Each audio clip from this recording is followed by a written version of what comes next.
नमस्कार, मैं हूं अनुराग चड्ढा। इनसाइड विद अनुराग में आपका स्वागत है।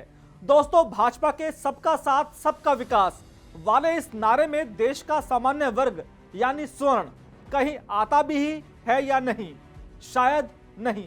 यही आपका भी जवाब होगा, क्योंकि सामान्य वर्ग का यह कहना है कि अगर यह सरकार हमारी हितैषी होती तो यूजीसी का वो नया नियम, नया फरमान बिल्कुल नहीं आता जो हाल ही में लागू कर दिया गया है।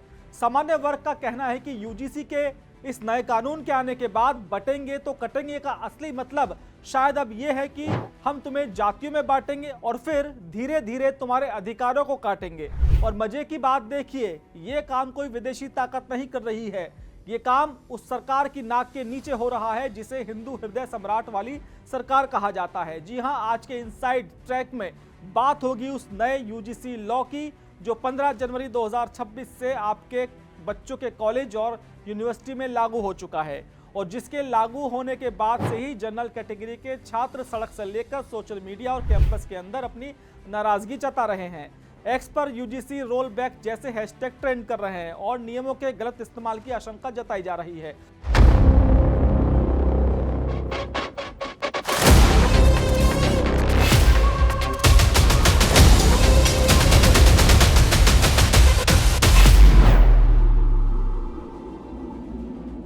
दोस्तों, सबसे पहले आसान भाषा में समझिए कि आखिर हुआ क्या है। 13 जनवरी 2026 को भारत के राजपत्र में एक नोटिफिकेशन आता है जिसका नाम UGC promotion of equality in higher education institution regulations 2026 और 15 जनवरी से यह पूरे देश की हर यूनिवर्सिटी, हर कॉलेज, चाहे वो प्राइवेट हो या सरकारी, सब पर लागू हो जाता है। इस रेगुलेशन के तहत हर कॉलेज में एक इक्वल अपॉर्चुनिटी सेंटर यानी समान अवसर केंद्र बनेगा। एक इक्वलिटी कमेटी बनेगी जो जज की तरह फैसला सुनाएगी और एक इक्विटी हेल्पलाइन होगी जो 24 घंटे चलेगी। इसका मकसद बताया गया है कि भेदभाव को खत्म करना। सुनने में बहुत पवित्र उद्देश्य है। भेदभाव किसी के साथ नहीं होना चाहिए, न जाति पर, न धर्म पर और ना ही किसी और पर। अब आप कहेंगे अनुराग भाई, यह तो बहुत बेहतरीन पहल है, इसमें गलत क्या है? लेकिन पेच मकसद में नहीं, पेच उस तरीके में है जिससे ये कानून लागू किया जा रहा है। इस विनियम की धारा 3G में जाति आधारित भेदभाव को परिभाषित किया गया है। यहाँ स्पष्ट रूप से लिखा है कि जाति आधारित भेदभाव का अर्थ अनुसूचित जातियों, अनुसूचित जनजातियों एवं पिछड़े वर्गों के सदस्यों के विरुद्ध केवल जाति या जनजाति के आधार पर भेदभाव है। अब यह सोशल मीडिया पर यह सवाल उठ रहा है कि इसमें सामान्य वर्ग का कोई उल्लेख नहीं है, तो इसका सीधा असर क्या पड़ेगा या इसका मतलब क्या समझा जाए कि कानून की नज़र में एक सामान्य वर्ग का छात्र जातिगत भेदभाव का शिकार नहीं हो सकता? यदि किसी सामान्य वर्ग के छात्र को उसके कुल, तिलक या सरनेम के आधार पर प्रताड़ित किया जाता है तो उसे मनुवादी या शोषक कहकर अपमानित किया जाता है, तो ये कानून उसे कोई सुरक्षा नहीं देता। यानी सिस्टम मानकर चल रहा है कि अगर आप जर्नल हैं तो आप सिर्फ अत्याचारी हो सकते हैं, पीड़ित नहीं। ये कैसा सबका साथ है? इस कानून के विवाद का दूसरा बड़ा कारण है जो इसमें नहीं लिखा। जब इस कानून का ड्राफ्ट आया था तो उसमें एक प्रावधान था कि यदि कोई छात्र या कर्मचारी द्वेषपूर्ण भावना से झूठी शिकायत दर्ज कराता है तो उसके खिलाफ दंडात्मक कार्रवाई होगी। लेकिन 13 जनवरी 2026 को जो फाइनल नोटिफिकेशन आया उनमें से झूठी शिकायत पर दंड का प्रावधान चुपचाप गायब कर दिया गया। इस विनियम के पेज नंबर 6.7J को देखिए, वहां लिखा है भेदभाव की घटना के पीड़ित या गवाह की पहचान सुरक्षित रखी जाएगी और उन्हें प्रतिशोध के विरुद्ध सुरक्षा प्रदान की जाएगी। सुरक्षा शिकायतकर्ता को दी गई, जो अच्छी बात है, लेकिन जिस प्रोफेसर या छात्र पर झूठा आरोप लगेगा उसकी सुरक्षा का क्या? अब स्थिति यह है कि कोई भी व्यक्ति किसी भी सामान्य वर्ग के छात्र या प्रोफेसर पर जातिगत भेदभाव का आरोप लगा सकता है। अगर जांच में यह आरोप झूठा भी साबित होता है तो शिकायतकर्ता पर कोई आंच नहीं आएगी, लेकिन तब तक आरोपी का जीवन, करियर और प्रतिष्ठा धूल में मिल चुकी होगी। यह प्राकृतिक न्याय की हत्या है। इतना ही नहीं, इस विनियम की धारा 5(11) एक ऐसी व्यवस्था का निर्माण करती है जो किसी लोकतांत्रिक शिक्षण संस्थान के बजाय किसी तानाशाही व्यवस्था की याद दिलाती है। नियम कहते हैं कि प्रत्येक उच्च शिक्षा संस्थान निगरानी रखने तथा परिसर में किसी भी भेदभाव को रोकने के लिए एक छोटी इकाई भी गठित करेगा जिसे समता समूह कहा जाएगा। ऐसे समूह गतिशील रहेंगे तथा संवेदनशील स्थानों पर नियमित रूप से निरीक्षण करेंगे। अब आप शब्दों पर ध्यान दीजिए। निगरानी, स्क्वाड, संवेदनशील स्थान, ये शब्द पुलिसिया कार्रवाई के हैं। कॉलेज कैंटीन, हॉस्टल के कमरे, लाइब्रेरी, क्या अब ये संवेदनशील स्थल है? क्या छात्र अब खुलकर हंसी मजाक भी नहीं कर सकेंगे, क्योंकि स्क्वाड उन पर नजर रख रहा होगा। इतना ही नहीं, इसी की धारा 5(12) के तहत हर विभाग और हॉस्टल में इक्विटी एम्बेसडर नियुक्त किए जाएंगे, जो बिना किसी देरी के किसी भी उल्लंघन की सूचना देंगे। यह छात्रों के बीच भाईचारे को खत्म कर देगा। सामान्य वर्ग का छात्र अब आरक्षित वर्ग के छात्र से बात करने से भी कतराएगा। उसे डर होगा कि अगर कोई बहस हो गई या मजाक किसी ने गलत समझ लिया तो एम्बेसडर तुरंत रिपोर्ट दर्ज कर देगा, जिससे भेदभाव की खाई खत्म होने की बजाय और बढ़ती चली जाएगी। छात्र अपनी अपनी जातियों के गुटों में सिमट जाएंगे ताकि वे सुरक्षित रहें। अब आते हैं इस पूरे खेल के एग्जीक्यूशन पर।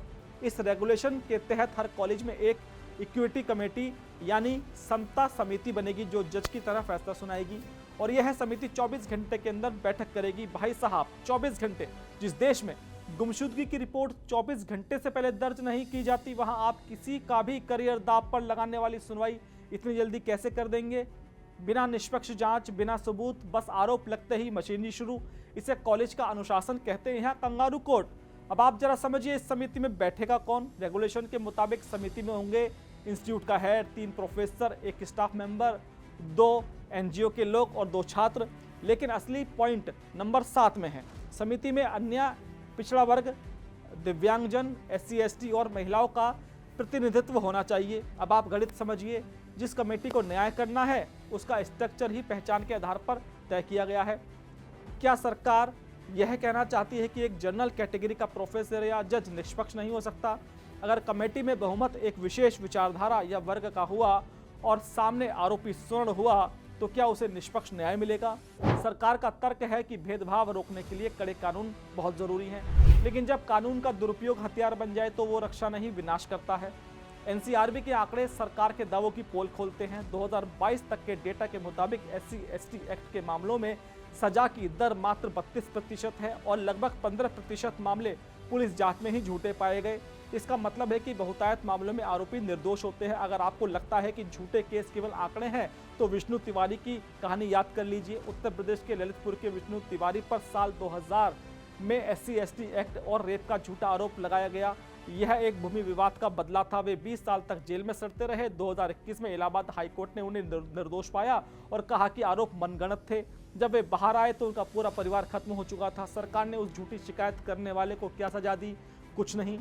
ऐसे एक नहीं, बहुत सारे केसेस आपको मिल जाएंगे और अब वही डर कॉलेज कैंपस में लाया जा रहा है। सोचिए, एक प्रोफेसर क्लास में सख्ती करता है, कहता है कि पढ़ाई करो वरना फेल हो जाओगे। छात्रों को बुरा लगता है तो इक्विटी सेल में शिकायत करता है कि सर ने जाति की वजह से डांटा, बस खेल खत्म। प्रोफेसर की इज्जत, नौकरी, पेंशन सब इस कमेटी के रहमो करम पर है। यही कारण है कि आज समाज चुप नहीं बैठा है। राजस्थान में ब्राह्मण, राजपूत, वैश्य और कायस्थ समाज ने मिलकर S4 यानी स्वर्ण समाज का गठन किया है और जयपुर की सड़क पर उतर आए हैं। इनका विरोध किसी जाति विशेष से नहीं, इनका विरोध उस एक तरफा कानून से है। वे पूछ रहे हैं कि क्या OBC को अब आरक्षण के साथ साथ अत्याचार वाले कानूनों का भी कवच मिलेगा? 2027 की जनगणना सिर पर है। विपक्ष जितनी आबादी उतना हक का नारा दे रहा है। शायद इसी दबाव में आकर सरकार ने सामान्य वर्ग को बलि का बकरा बना दिया है। OBC को खुश करने के लिए नियमों में उन्हें शामिल किया गया है और झूठी शिकायतों के दंड को हटा दिया गया है। यह पॉलिसी समानता से ज्यादा वोट बैंक की राजनीति से प्रेरित लगती है। इस देश का सामान्य वर्ग पहले ही आरक्षण के बोझ तले अपनी कमर तोड़वा चुका है। नौकरियों में जगह नहीं है, शिक्षा में मेरिट का कोई मोल नहीं बचा। एक गरीब स्वर्ण छात्र जिसके पास ना स्कॉलरशिप है ना फीस भरने के पैसे हैं, वो किसी तरह ट्यूशन पढ़ाकर कॉलेज की फीस भरता है। पहले से ही वो अवसरों से वंचित था और अब इस नए कानून के जरिए उसका जो चरित्र है उसका भी खत्म करने का इंतजाम कर दिया गया है। सामान्य वर्ग का कहना है कि सरकार OBC और SC ST को लुभाने के लिए वोट बैंक की राजनीति कर रही है, लेकिन इस खेल में उनको कोलेटरल डैमेज बना दिया गया है। अंत में मेरा और इस देश के हर विवेकशील नागरिक का मानना है कि हम सभी भेदभाव मुक्त भारत चाहते हैं। दलित, आदिवासी, पिछड़े और सामान्य सब कंधे से कंधा मिलाकर चलें, लेकिन न्याय के नाम पर अन्याय का नया सिस्टम खड़ा करना कहाँ की समझदारी हुई? सरकार को यह समझना होगा कि सामान्य वर्ग का धैर्य अब जवाब दे रहा है। अगर आप वास्तव में समता चाहते हैं तो कानून सबके लिए बराबर होना चाहिए। जब तक झूठी शिकायत पर भी उतनी ही कड़ी सजा का प्रावधान नहीं होगा जितनी भेदभाव करने पर, तब तक ये कानून न्याय का नहीं बल्कि राजनीतिक प्रतिशोध का हथियार बना रहेगा। स्वर्ण समाज का युवा आज पूछ रहा है कि क्या इस देश में सामान्य वर्ग में पैदा होना ही हमारा अपराध है? दोस्तों मेरा ये विश्लेषण आपको कैसा लगा कमेंट बॉक्स में जरूर लिखकर बताइएगा। साथ ही साथ मेरे चैनल को सब्सक्राइब करना बिल्कुल ना भूलिएगा। तो दोस्तों आपसे मुलाकात होगी किसी नई खबर के साथ। नमस्कार।